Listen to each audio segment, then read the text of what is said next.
Faith. So Yes. our next guest is they call her Coach Rochelle, the love coach, who preaches love and the opposite of fear. She's worked with Debbie Ford. She's been on Oprah Wally. That's not a bad talk show to be on. I say it's a pretty good one. Yes.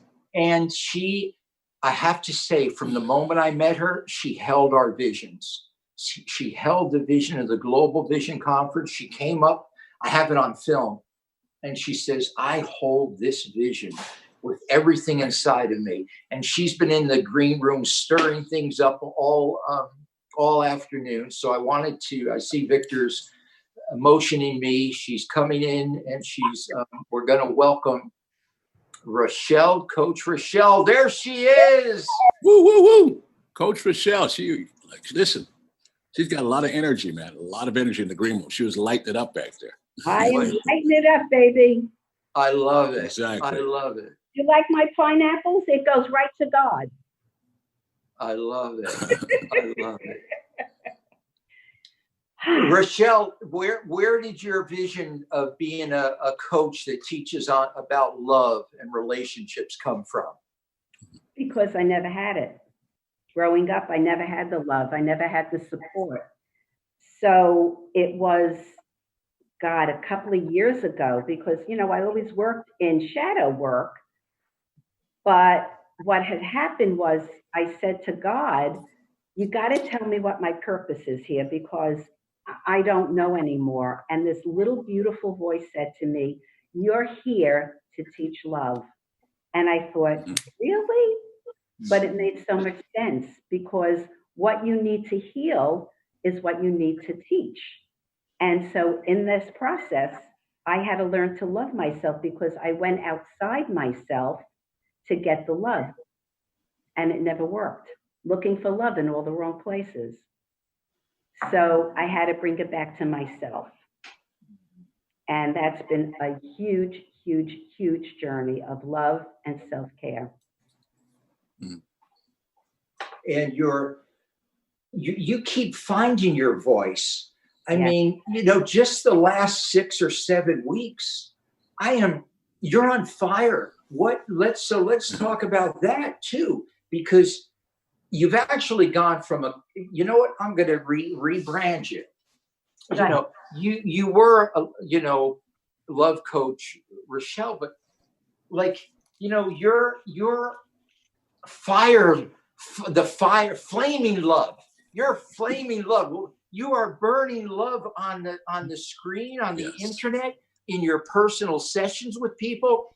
Blanca talks about her relationship all the time, how great it is. Yeah.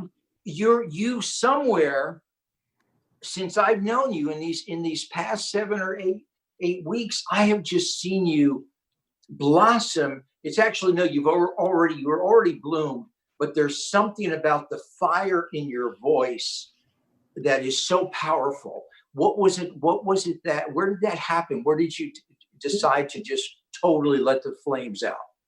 I don't think it was a conscious decision. I think that I signed up for a course of Tony Robbins, and he put a fire under me, and it just ignited my soul. That was one of the biggest things that I had to learn, is that I have a voice, because I was always shut down and didn't have one. So I feel I have so much to share, and every person has a voice to be heard. Every person. And so how it all unfolded for me is that the day I heard Barbara Streisand in Yenzel say, Papa, I have a voice now, it totally, totally changed my whole life. And as the years have gone on, my voice has become louder and stronger, but it's with so much passion and so much love for people to know they're so important, that they're good enough and they deserve to have everything. You're on mute. Can you hear me? Yes, now I can. Yes. I'm sorry. No, that's okay. Well, it's astounding to see. I guess, you know what? It's God's timing. Yeah. I think there wasn't some magical formula you took that all of a sudden it's the right time, the right place. And you know what? All the other shows around Laws of Life have ignited because of your fire. I mean, all of us. And so how cool is that we have all these embers, that one ember lights up more and we are all feeling it around us. Because, Johnny, that's the collective energy. And when you have that sacred space of holding everybody in so much love and compassion, it ignites everybody. It just does, because of your energy. And the thing is, I love to have fun.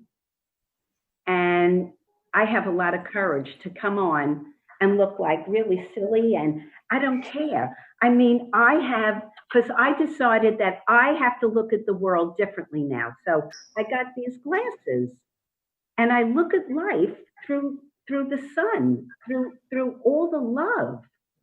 And so what I want to show people, that it's so much happy. You're so happy when you could really take in the love of who you are being. Wally? I have to tell you something, and we talked about this in the green room in the back before. I don't know if you were on there, but it was talking about the principle of love. And what I find a lot of is people don't love themselves. And if they don't love themselves, they can't give love. You can't give principle. I learned a biblical principle: you cannot give what you do not have. Yeah. And is one of the things that I was sharing with Johnny earlier is that one of the I was afraid to talk about a lot of these topics before because of certain constructs and limitations that people have on themselves, that they see it as idolatrous if you love yourself. And my point is that it's not about glorifying yourself. It's about loving yourself for who you are and being worthy of this. And I find that so many people out there right now, Rochelle, they feel unworthy. They feel devalued. In fact, I remember talking to a woman probably about 10, 12 years ago at the gym, and she was probably 60 at the time. And I was telling her how I empower my children to love themselves, say they're blessed, they're prosperous, different declarations. Wow, that's really nice. Because all she ever heard, she told me she remembered this from when she was a child. And it was basically her father telling her, I hate you. I wish you were never born. I wish you were dead. And that tape repeating over and over and over in her mind after years. So here's my question to you, Rochelle. As you look at this, I'm sure you found similar type stories before, people not knowing their own value based upon people devaluing them. How would you address someone out there right now, maybe listening at this point in time, who say, you know what, I don't love myself. I don't feel worthy. I don't deserve this or that. What would you say to someone like that? I'm curious.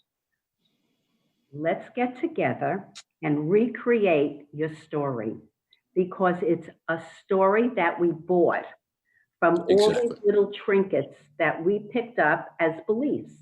And then we created the story about ourselves. But that's not the story of who you are. Yes. You know what I'm saying? When we're born, Wally, we're pure and we're happy. And then along the way, we pick up all these belief systems and thoughts and behaviors. So what I always do is get together and say, okay, let's recreate that story, that knowing that you have such special gifts, that you're good enough and you deserve to have whatever it is you want.